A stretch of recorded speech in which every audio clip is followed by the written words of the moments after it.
এই মুহূৰ্তত জনাই আছো এক গুৰুত্বপূৰ্ণ খবৰ। টিয়কৰ বলমা টঙানী গাঁৱত এজন যুৱকৰ ৰহস্যজনক মৃত্যু। পুনৰবাৰ জনাইছো টিয়কৰ বলমা টঙানী গাঁৱত এজন যুৱকৰ ৰহস্যজনক মৃত্যু। পৰাগ গগৈ ৩৫ বছৰীয়া নামৰ যুৱকজনৰ মৃতদেহ মণ্টু চেতিয়াৰ বাসগৃহত উদ্ধাৰ কৰা হৈছে। যোৱা নিশা বন্ধু মণ্টু চেতিয়া আৰু জিন্তু চেতিয়াই পাৰ্টি কৰিবৰ বাবে মাতি নিছিল পৰাগ গগৈক তেওঁলোকৰ ঘৰলৈ। নিশা মণ্টু চেতিয়াৰ বাসগৃহতে হৈছিল সুৰাৰ পাৰ্টি। কি কাৰণত মৃত্যু হ'ল এই পৰ্যন্ত স্পষ্ট হোৱা নাই। ৰাইজৰ অভিযোগ, টঙানী গাঁও এখনত থকা বহুকেইটা অবৈধ সুৰাঘাটিয়ে বিনষ্ট কৰিছে গাঁৱৰ পৰিৱেশ আৰু সেয়ে এনেবোৰ ঘটনা সংঘটিত হৈছে। তেওঁক আৰক্ষীয়ে ইতিমধ্যে মৃতদেহ উদ্ধাৰ কৰি যোৰহাট চিকিৎসা মহাবিদ্যালয়লৈ প্ৰেৰণ কৰে।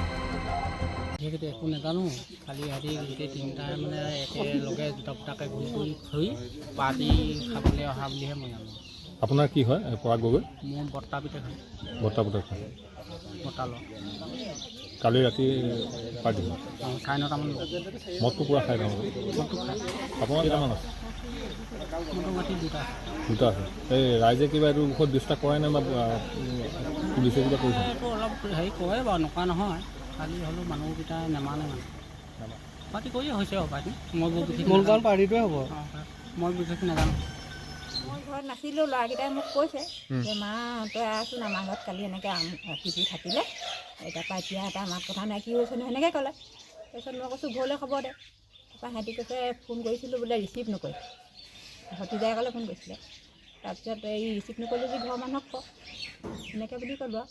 তাৰপৰা সিহঁতি কি পাতিলে কি মেলিলে অকণমান দেৰি পিছত কৈছে নহয় মা বোলে হেৰি আমি বোলে থানালৈকে যাম।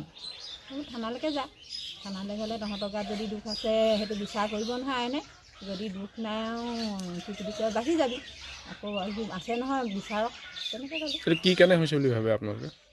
এই ল'ৰাটো প্ৰব্লেমটো ইয়াৰনো কি ক'বা, অকল মদকে খাই থাকে। মদ বুলিলে সি মানে ভাবিবই নোৱাৰে মানে খাবই আৰু। এতিয়া যিকোনো উপায় নাই নহয়, আমাৰ মদো ওচৰতে আছে পিৰালি কাষতে।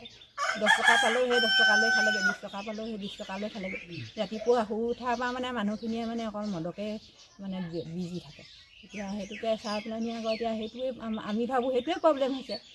মদ যদি নাখালেহেঁতেন পটক মানে ওচৰতে নাপালেহেঁতেন তেতিয়া ইমান প্ৰব্লেম নহয়। টিয়কৰ পৰা বিৰাজ বৰাৰ প্ৰতিবেদন, নিউজ নাও 24/7।